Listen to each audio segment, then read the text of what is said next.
All right, welcome to another sealed M12 sealed event. Sort by rarity here. Ooh, Inferno Titan and Grim Lavamancer. That is, well, a large game. Big fan of this card. Huge fan of this card. It's extremely unlikely we don't play red with these cards available. I had this in a previous sealed, and it was actually less than impressive. I think Aegis Angel is actually potentially better, and I think blue is kind of weak in sealed, actually.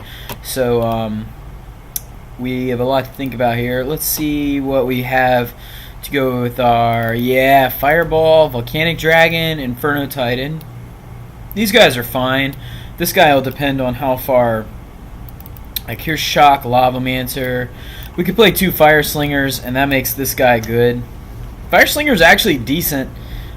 Even with like Blood Ogre's probably gonna make our deck. Arsonist's better than Fire Slinger, I think. Even in a non-aggro deck, a 1/1 that taps to deal damage is pretty useful. It's not the best in a control deck, but it can be pretty good.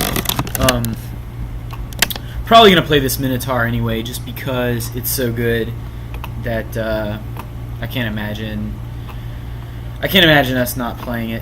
I don't know if any of these are definites. I don't know. This is not really my kind of card, but we'll see. Black offers us Consume Spirit, which is solid, not great.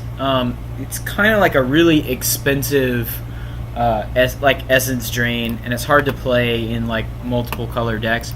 Ring Flesh is pretty good. Doomblade is good. Soren's Thirst is good. Mine Rod is fine. It's actually a little better than fine. Double Gravedigger. Diabolic Tutor depends on the deck. Oh man, double Gravedigger with Inferno Titan? Yeah, sign me up. Singer Vampire is an alright, it's a decently sized game.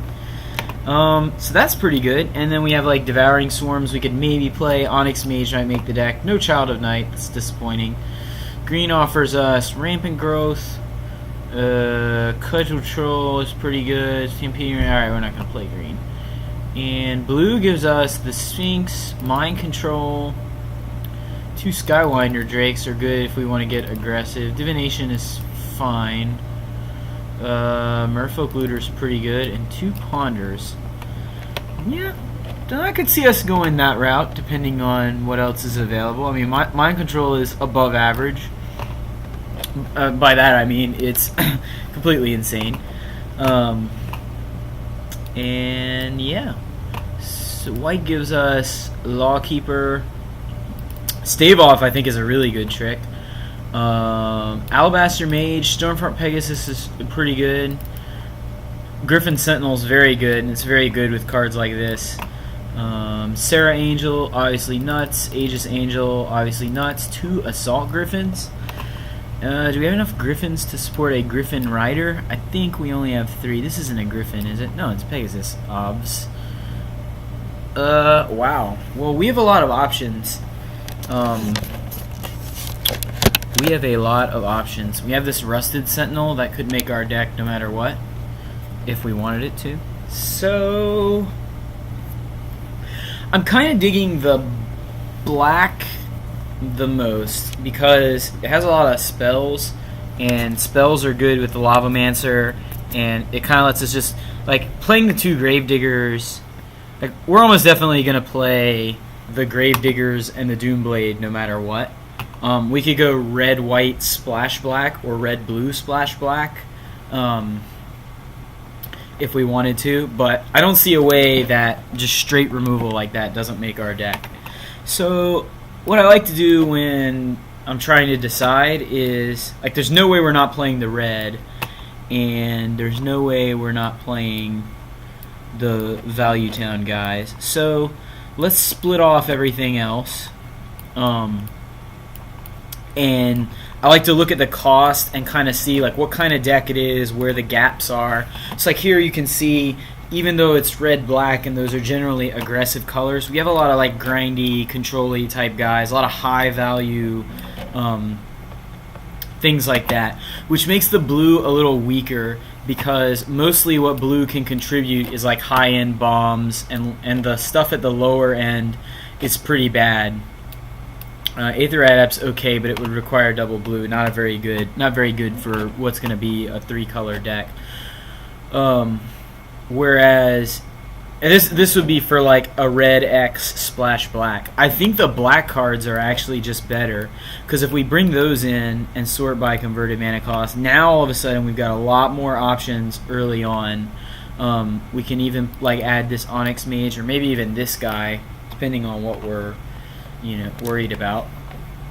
And that's a pretty solid 16 cards.